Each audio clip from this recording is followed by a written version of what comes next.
Hey everyone, it's Dave and Bo, and it's like in the mid 80s, maybe 90 degrees here, and it's just hot. So Bo's gonna lay down here. I'm gonna walk you around the yard. So let's go ahead and take off. I'll show you most of the work I did this last week was over here. And it is just that one of those beautiful summer evenings with the shade coming down. Beautiful society garlic. Society garlic does great in the summer, in the winter. It blooms about 9-10 months out of the year. It can take a dry location. It can also take a really wet, boggy location. In fact, I've even seen it as a water plant, and very easy to grow. If you can't grow this, you really shouldn't be growing anything. Over here, we've got a geranium in bloom. Down beneath that, we've got some beautiful zinnias, and these have just really done well. The hotter it's gotten, just the better they've gotten. And this is isotoma next to it. My goal is that the isotoma will fill up this entire area, including crawling over some of the bricks to make it look more rustic or cottagey or whatever. Some more zinnia. And a few blooms left on the calibrachoa. I'm hoping they're gonna start to rebloom pretty soon. As you can see also, the edge here has been edged. And one last thing that we always look at is the dwarf eugenia shrub, and that has stayed really compact. I really love it. Got a lot of new growth coming out on it as well. As you probably heard earlier, the air conditioner unit was going on. Again, it's been real hot last couple days. We're supposed to hit some 90-degree days this week as well. I did go through and clean this area out. I cut back the isotoma. I pulled out all the weeds from between the bricks, and I did cut the isotoma back over here. You don't want it creeping in to where it starts to get into the air conditioning unit. But that turned out really well, and this has been here almost a year. It's been about 9 months now since we've planted this. Last couple nights, I've also been working on this area here. So I just cut back the pineapple guava there, all the bricks, I guess these are rocks, not bricks, are reset. And also still a little bit of diamondia growing, uncovering some of the junipers, cutting back all the leucojum that never got cut back last year, trying to rescue as well this beautiful creeping geranium. I think I know where it's planted, but I'm very careful weeding around it right now. So hopefully this will be a big improvement next week. We do have some Shasta Daisies coming up. These will be in bloom in just a couple more weeks, and these are much more in the shade than the other Shastas are throughout the yard. I also need to get back in here and cut back all that foliage from the vine. This is a great vine for the average yard. This is lavender trumpet vine, Cleidostoma, and that is the botanical name. Lavender trumpet vine is the common. Got some beautiful reds on this crimson bouquet. Lemon balm. Got some daylilies going on over here. Very bright light, sorry about that. That is Pittosporum tabayra over here. Japanese maple down below. Beneath that, Caprasma. Over here we have one of the cactus from the Euphorbia family. The fern that I transplanted from its original location, which I'll show you in just a little bit. Another hanging fern or orchid we got from Andy's Orchids. Dahlia or rabbit's foot fern. Got a beautiful bunch of rabbit's foot fern down here, nice and green, and I don't know if we can really see any of the a few of the legs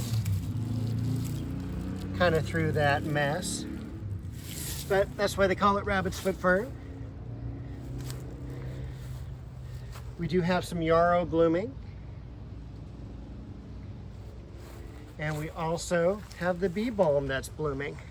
So bee balm, botanical name is Monarda, and it's just a really cool summertime blossom in the yard.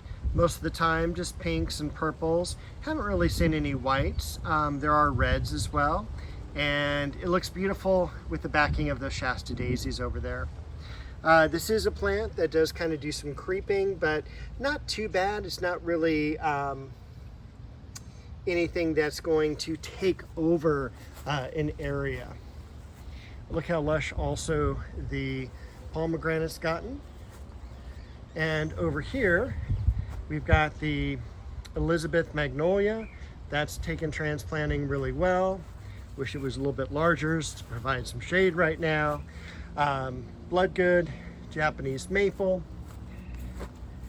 gardenias, a little lizard that just shot through there. Pittosporum tenuifolium, variegated. We've also got, look at all those beautiful blooms on the Jatropha, and also leafing out as well. The Disigothica done tremendously well for a hot summer area. I did not think it was going to make it once the liquid amber tree got cut back, but it did. Also beautiful foliage on this one here, the Chinese fringe tree. And again, right now, all the blooms are gone. I'm just hoping it will grow and fill up this area as quick as possible. The Wilma cypress, Japanese sedge grass, one more fern, and beautiful lacing branching structure on that Japanese maple. Again, this is a bloodgood, so it does match the one on the other side. Lots of ivy and lots of pittosporum.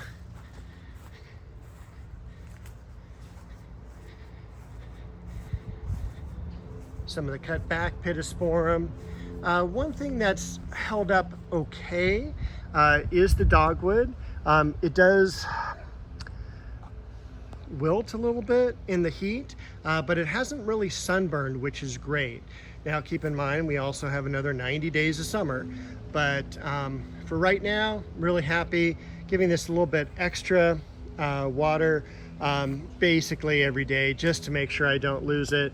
It was transplanted here, as you saw, during the winter time, so it doesn't have as big of a root system as I'd really like it to right now, but I'm thinking 1 or 2 more years it's going to do really well here. And also it's provided by this macadamia tree at least some morning sun or some shade, along with the apple tree over here. This is Anna apple. It's covered in apples right now.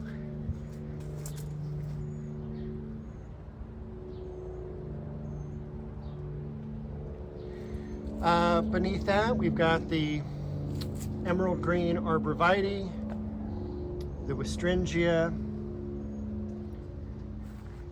fernleaf hinoki cypress, the dahlia coming up, and also that variegated chamcypris. Over here, as I get out of the way of my shadow, we still have this daylily blooming, which is great. It was even open last night, which was really cool. Normally daylilies close at night since they're called daylilies, and it is still blooming really great, so no complaints. The Scaviola, full bloom. Chocolate Cosmos, blooming really well. That is Perfect Moment. The gladiolas in the back, they're about done, but best year of gladiolas I've had as far as blossoms go. Wish I had some whites in there, because I've got some of the other colors, but also, you know, some more variegated would have been cool too. Beautiful Shasta Daisies beneath. I need to get back in there someday. Maybe I'm a little scared too, probably some lizards. We've got some color coming up on this lily here. Still probably a week or 2 out from that fully opening. The lilies over here, those should also be open pretty quickly. The Casablancas, those are going to be the last ones that'll come into bloom. And we do have some more blooms up here on the almond shrub. Got a beautiful garden party rose. And then these will be open right around 4th of July. The double pink, super fragrant. Bearded iris.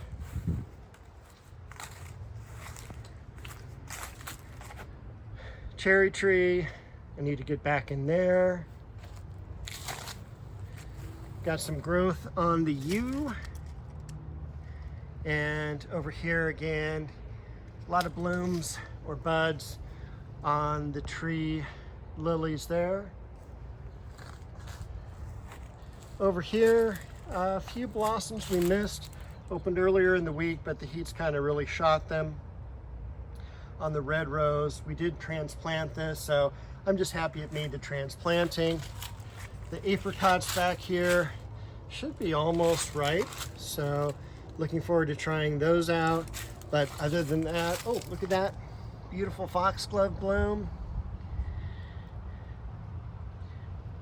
The white false heather. Red dragon Japanese maple. And look, we've got a bloom on the liriope. The bad part is it should have been white. Yep, I had bought in 5 different white liriopes, and that is not white, but it's okay. We just live with it. Beautiful sandback jasmine. Native, in fact, I think it may be the flower of the Philippines. They call it sambaguita. It may be their national flower. Color Magic also opened up a couple of days ago, and the heat's kind of blasted that. It is fairly small as well for Color Magic. This is one of the ones we transplanted, so probably next year we'll have the larger blooms. This is about 4 or 5 inches across. It should be about 6 to 8 inches across on Color Magic. The begonia down here that we cleaned up, look at all the new growth that's gotten up on top of there, so I'm real happy. Not a whole lot else to show you, and it's pretty hot still, so I may call this video a little bit shorter than some of my others. All the foliage coming out nice, but it is for a date stamp, July 14th, or not July, it's June, Dave. June 14th, it's Flag Day, 2024, and we will end the way we began, as Bo gives us a stretch and she enjoys being in the shade. I'll see you next week with another video.